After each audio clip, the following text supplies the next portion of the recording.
I'm here to report that there is nothing wrong in the state of Wisconsin. Wisconsin is fine. Wisconsin is great, actually. Despite what you may have heard about Wisconsin's finances, Wisconsin is on track to have a budget surplus this year. I am not kidding. I'm quoting their own version of the Congressional Budget Office, the state's own nonpartisan assess the state's finances agency. That agency said the month that the new Republican governor of Wisconsin was sworn in last month that the state was on track to have a $120 million budget surplus this year. So then why exactly does Wisconsin look like this right now?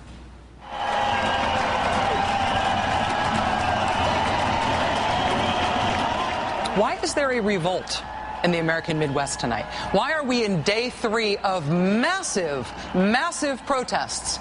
Real upheaval in Wisconsin's capital city of Madison. Why are we seeing what was described today by my friend John Nichols, a 7th-generation Wisconsinite, as perhaps the biggest protests that have been seen in that state since Vietnam? Why is this? Look at this. Why is this happening? As the state's own finances show, it is not happening because people who work for the state are the cause of some horrible budget crisis. It's not because teachers are lazy and rich. It's not because greedy snowplow drivers have bankrupted the state somehow. The state is not bankrupt. Even though the state had started the year on track to have a budget surplus, now there is, in fact, a $137 million budget shortfall. Republican Governor Scott Walker, coincidentally, has given away $140 million worth of business tax breaks since he came into office. Hey, wait, that's about exactly the size of the shortfall. What is happening in Wisconsin right now has absolutely nothing to do with public workers. The headline here, the way this keeps getting shorthanded, is workers angry after state is forced by budget crisis to crack down. That's not what's going on. The state is not being forced to crack down. A lot of states do have budget crises right now, but heading into this year, Wisconsin was not one of them. The main headline that you are seeing right now about this remarkable thing, look at these images, this remarkable thing that's going on in the American Midwest, the headlines you are seeing about this are mostly wrong. Because what's going on right now in the American Midwest is about Republicans versus Democrats. It is about politics. It is about who wins the next election and the elections after that. That's what's going on right now in Wisconsin. This is about the survival of the Democratic Party. There are parts of the story that actually don't make any sense unless you understand that. One thing that doesn't make sense, Wisconsin's Republican governor, this guy Scott Walker, has proposed essentially dismantling all of the unions for everybody who works for the government, right? That's what this is all about. He has proposed dismantling the unions for people who work for the government, except for cops and firefighters and state troopers. Why are they exempt? Is it because they're all law enforcement and emergency services, therefore they need unions more than other state employees? Well, it can't really be that, because corrections officers are among those who are getting the shaft, while the cops and the firefighters and the state troopers are specifically exempt. Okay, what's the other thing that's true about these 3 specific unions who are exempted from this crackdown? Cops, firefighters, and state troopers. What's the other thing about them? Oh, those are the 3 exact unions that supported the Republican governor in the last election. So they get taken care of, everybody else gets dismantled. That should have been the first hint that this maybe was about politics and not about a fiscal crisis. Here's another hint. If this union busting thing that's on the table right now is all supposedly about fiscal realities, it's all nothing personal, we just got to take these dramatic actions, we got to save some money, then why does this supposed budget bill have stuff in it with no fiscal impact at all? Stuff that saves the state of Wisconsin no money, brings in no additional revenue, cuts no spending. Stripping collective bargaining rights from specific groups of people who work for the state is something that has 0 fiscal impact. So why do that? What's happening in Wisconsin right now is not about a budget. This is about elections. This is about the Republican Party going after the institutions that make it possible for Democrats to win elections in America. I think that people sometimes confuse the idea of liberal with the idea of optimist. I am living proof that these two things do not always coincide. I'm pretty much as liberal as they come. I generally see things as darkly as you possibly can. Like, you know how people say the people united can never be defeated? My version of that has always been the people united make a bigger target. You've probably also seen this liberal bumper sticker at some point in your life, right? It's the one fish that looks really calm and happy, about to get eaten by the even bigger fish. But that bigger fish is actually made up of tiny little fish that have organized themselves into a fish shape. Right? The idea here is that small numbers of people organized together can defeat large enemies. It's nice, right? This is a nice liberal idea. But I have always imagined that to have a third element. See, I told you I'm the dark cloud. Yes, it is great to have a whole lot of tiny little fish organized and doing the same thing. That can be very impressive. But if a giant sharky fish comes along, then all those little fish can go in one big sharky bite.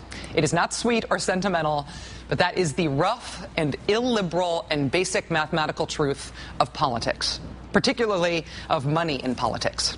It is great to have a lot of like-minded people individually, doing their own thing, pulling for the cause. It is great. It's often heartwarming to see it. But what is really, really great is to have some freaking heavy hitters on your side when it's important for you to win. To have institutions, organizations, committees, PACs, political parties that can make big impact political moves, that can keep up with or even outspend the organizations on the other side.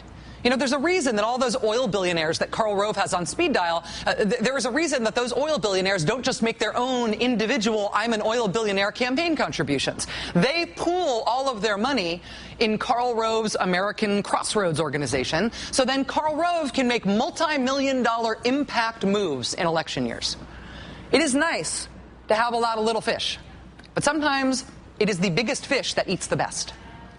In 2008, the groups that spent the most money on elections that year were the Chamber of Commerce, the giant right-wing PAC Freedom's Watch, the National Rifle Association, and, hey, wait, what are all those weird little initials? Oh, yes, Service Employees International Union, and the American Federation of State, County, and Municipal Employees, the Public Employees Union.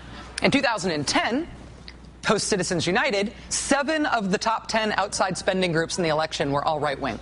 Chamber of Commerce, both of Karl Rove's groups, the American Future Fund, Americans for Job Security, all of these right-wing groups, the only non-conservative groups that cracked the top 10 were the Public Employees Union, the SEIU, and the Teachers Union. That's it. Unions are the only competition Republicans have in electoral politics. Post Citizens United, conservatives look at this and they smell blood. I mean, compare this to 08. They have knocked the unions down to 6th and 7th place. Without unions, essentially all of the big money in politics would be right-wing money. All of it. That is not hyperbole. All of it. Unions are the only players. They are the only fish of any size on the liberal side. And, it is nice to think, well, I have this really awesome PTA group. Bake sales. I've got a meet-up, drinking liberally, book club, honk for peace thing that I do on Wednesdays. We could probably raise some money. It is true that those are good things. It does all matter, but nothing matters as much as this. I realize it is not romantic sounding, but this is really how it works in politics. This decides who wins elections and who loses them.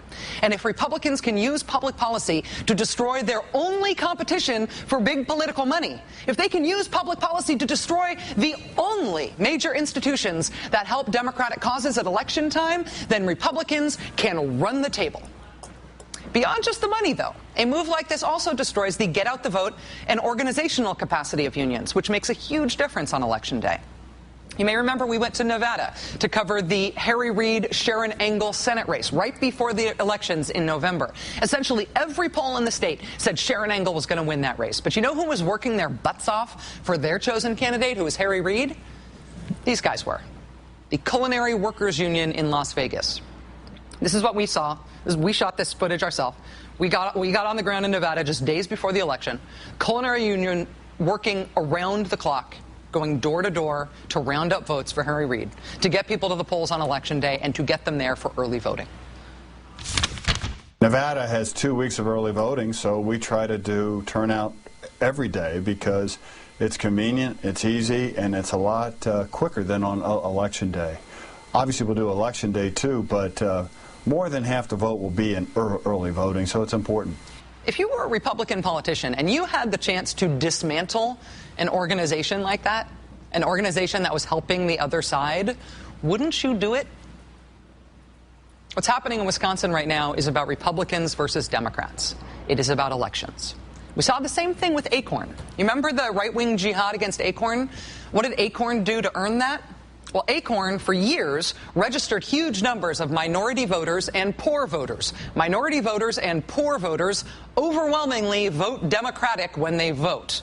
There were not any real problems with the way that Acorn registered people. This whole Acorn voter fraud epidemic was essentially made up out of whole cloth. The only problem with Acorn and its voter registration is that they were really good at it, and that helped Democrats. You know what else Acorn did? They did really smart political organizing and really smart political strategy. They put things like raise the minimum wage proposals on the ballot in states that had key elections. Why is that important? Well, first, raising the minimum wage is a nice thing to do for poor people. It's also nice for the economy as a whole, it turns out. Second, when you ask people if they want to raise the minimum wage, people essentially unanimously scream yes. It almost always passes, and it almost always passes by large margins.